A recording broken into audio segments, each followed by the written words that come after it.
Isa sa mga pinapangarap noon ng tinaguriang greatest pool player of all time, na si Efren, Bata, Reyes na mabigyan ng gintong medalya ang Pilipinas sa Olympics.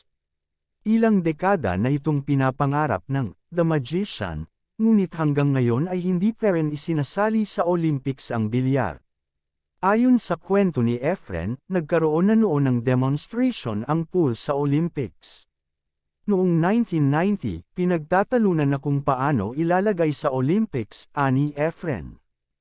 Ang gusto ng Europe, team, ang gusto ng Amerika, individual. Inuna ng Olympic Committee ang Team Billiards kaya naman gumawa ng grupo si Efren kung saan ay sila ang naging defending champion mula 1991 hanggang 1995. Hindi sila manalo kaya umayaw sila, ayaw na nila yung Cure Team sa Olympics, kwento pa niya.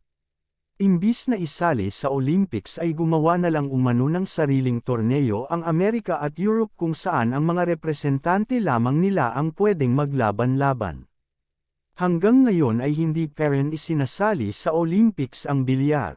Marami naman ang naniniwala na kung noon pa isinali ang bilyar sa Olympics ay mas maagang nakakuha ng gintong medalya ang Pilipinas.